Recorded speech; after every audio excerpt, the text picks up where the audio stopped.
You need an engineer in your life. Whether it's a friend, significant other, maybe even a pastor, living your life with an engineer by your side is one of the best ways to live. And how is that, you might ask? Well, you brought your excellent question to the right place, because today we're going to talk about the 6 reasons why you need an engineer in your life. But what you shouldn't need a reason for, though, is to hit that like button.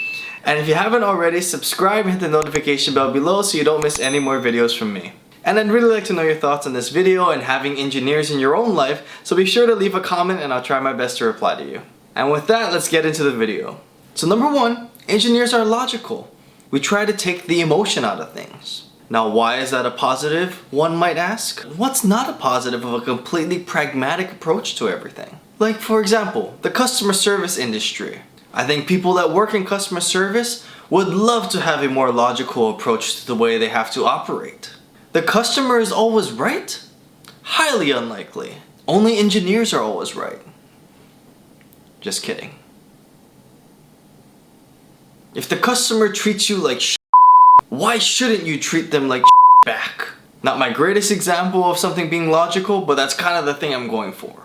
Like, for me personally, I have a hard time getting emotional about things that I can't understand logically. So I think investing is another great example of engineers being very good logically. On a day-to-day basis, the stock market is always going up and down. And quite honestly, the minute-to-minute and hourly change in the price of a stock has nothing to do with the overall company. And that's why it makes it easy for people like me and engineers to think logically, to not get caught up emotionally in all the ups and downs that the stock market has to offer every day. And we can maintain a long-term mindset and focus on compound growth over time, because that logically makes sense.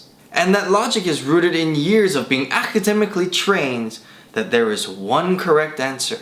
It's very tough to get a gray area when it comes to engineers. We want to box that final answer at the end of the day. So if you want to get advice from an engineer, you'll get a pretty logical, straight answer. No, you shouldn't go back to your boyfriend that cheated on you. Yes, you're wrong, you should apologize. She made it clear you're in the friend zone, move on. Takes out the guesswork, doesn't it? So if that wasn't exciting enough, let's move on to number 2.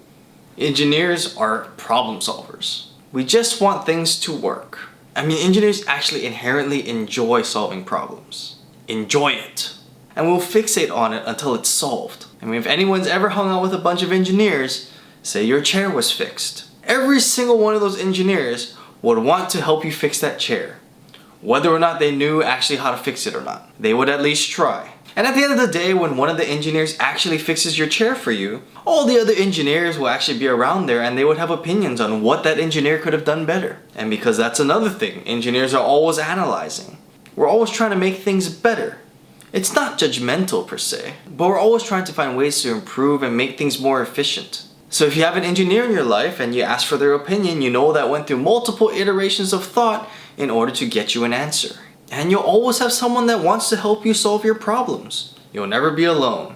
And number 3, and probably the one that's backed up by the most science, engineers are just better lovers. It's just what it is. And if there's anything that the many years of physics has taught us, is that it's not the length of the vector that matters, it's how you apply the force. And if that last point hasn't already made you leave the video and go find yourself an engineer, number 4, engineers are likely book smart. Which means that chances are they're not regular smart. Engineers have been told their whole life that they are academically more inclined than their average person. And they really enjoy math and science, 2 subjects that I honestly didn't realize that a lot of people didn't like. And we focused a lot of our life on our academic inclination and just our engineering mindset. So when you get out into the real world and people are judged on more in their soft skills than what they did in academics, you can sometimes make a fool out of an engineer. Like, would I really be able to reasonably figure out who was president in 1946? I have no idea. Could be Lincoln? Probably not. I don't know. So as a non-engineer, you may have the pleasure of being able to sit back and just be entertained by the lack of street smarts that all your engineering peers have garnered. And I have a lot of evidence from some of my peers that it is just so fun to tell an engineer that they're wrong. So there's that to look forward to. And number 5, you'll easily be able to outdress an engineer. If you're invited to a party and you're concerned with what to wear, just invite an engineer to go along with you and you'll guarantee probably look better than them. Like, I think I'm pretty dressed up right now. This is almost as good as it gets. I may not even be wearing pants right now, you don't know. But I think inherently engineers just don't really care. Our minds are busy focusing on other things in life, not necessarily what we've put onto our bodies. I think to date, I don't think I've ever seen any engineer wear like Gucci.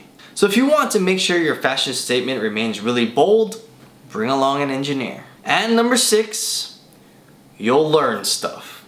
Just like this video, engineers love to share their thoughts on things. Solicited or not, we find what we do as engineers very interesting, and we want to share that with everybody that we know and hope that they can join in on the fun. And we do realize that it's probably not fun for most people, but we just believe that it's really important stuff to know. Like, don't you want to know the typical thickness of a concrete slab in a garage? Or why a bridge has its shape and it's similar to an inverted moment diagram? So you always have these little tidbits of knowledge that your engineering peers are telling you, and you can go and share that with your own friends. So engineers are always learning, and they'll try their best to pass that on to you. So those are my 6 reasons on why you need an engineer in your life. If you have any questions, or if you disagree with me, or you really want to follow up on item number 3, feel free to comment below and I'll try my best to reply to you.